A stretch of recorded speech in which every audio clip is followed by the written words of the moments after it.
La plupart des gens n'aiment pas aller dans les hôpitaux. Moi, au contraire, ce sont des milieux qui me fascinent.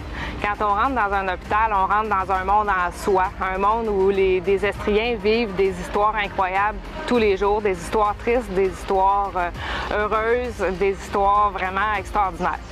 Comme journaliste, moi, j'ai le grand privilège de pouvoir écrire quelques-unes de ces histoires incroyables jour après jour. Au fil des années, j'ai fait des reportages vraiment concrets ici à l'hôpital Fleurimont où on se trouve, mais aussi dans d'autres hôpitaux de l'Estrie. J'ai pu aller voir des médecins, des infirmières, des patients, des ambulanciers, des chercheurs directement sur le terrain. Au fil de toutes ces années à la tribune, j'ai aussi rencontré des médecins qui vraiment font des gestes qu'on peut qualifier d'incroyables pour leurs patients. C'est notamment le cas du Dr David Fortin, qui est neurochirurgien et neuro-oncologue ici à l'hôpital Fleurimont. Le Dr Fortin est un des 3 seuls neurochirurgiens au Québec à faire des chirurgies éveillées sur ses patients. Le but d'une chirurgie éveillée, c'est de pouvoir stimuler le patient qui est réveillé sur la table d'opération pour s'assurer de ne pas réséquer la tumeur et de causer des dommages irréversibles au patient. Donc, quand le Dr Fortin m'expliquait tout ça, j'étais tellement fascinée que je lui ai demandé si ce serait pas possible un bon jour d'aller assister à une de ces chirurgies au cerveau. Et il a accepté. Donc, quelques mois plus tard, David Fortin nous a présenté à une de ses patientes. La patiente s'appelle Manon Bisson. Et quelle patiente! C'est vraiment une femme lumineuse, une femme de Gatineau qui souffre d'une tumeur cérébrale. Elle était heureuse de se faire opérer au cerveau, réveillée. Dans son cas à elle, c'était la mobilité de sa jambe qui était menacée là, par la chirurgie. Et donc, le Dr Fortin devait stimuler son cerveau durant la chirurgie pour s'assurer qu'elle puisse marcher à la fin de l'intervention.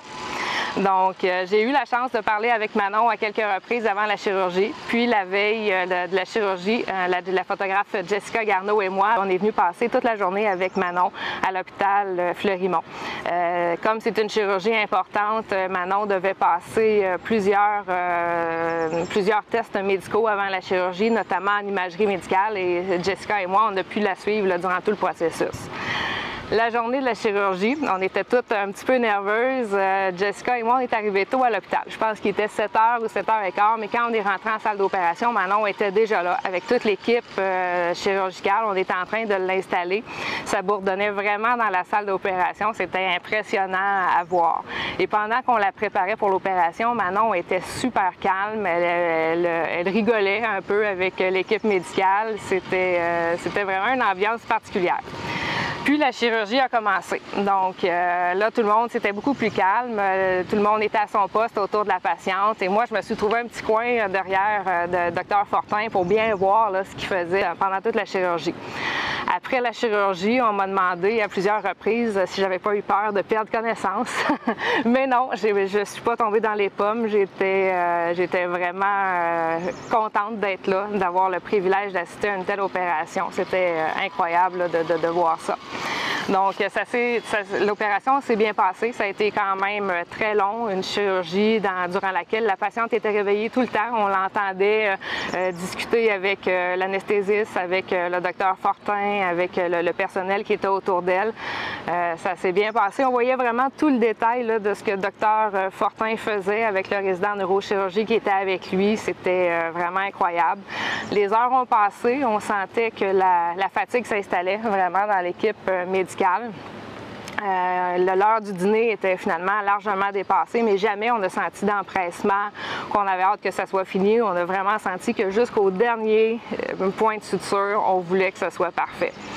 À la fin, Manon était un peu plus endormie là, à cause de l'accumulation des médicaments qu'elle avait reçus. Puis on l'a vu partir là, sur sa civière là, vers les soins intensifs pour commencer son rétablissement. Et je me disais, wow, mais quelle chirurgie, quelle épreuve cette femme-là vient de subir. C'était vraiment incroyable ce qu'on a vécu. Et le lendemain, on est revenu à l'hôpital pour voir Manon, environ 24 heures après sa chirurgie.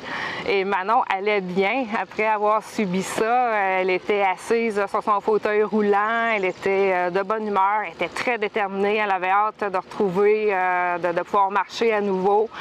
mais elle n'était pas paralysée, elle était juste en récupération.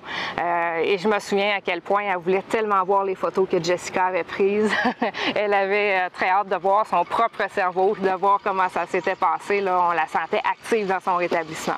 Donc voilà, ça c'est une chirurgie vraiment particulière, hors de l'ordinaire, à laquelle j'ai eu la chance d'assister. Mais des petits miracles comme ça, à moindre échelle, il y en a tout plein à tous les jours, ici à Fleurimont, mais aussi dans les autres hôpitaux de l'Estrie. Puis moi, comme journaliste, je trouve ça vraiment incroyable d'avoir la chance de pouvoir raconter ces pages d'histoire-là de nos Estriens, qui viennent ici à l'hôpital.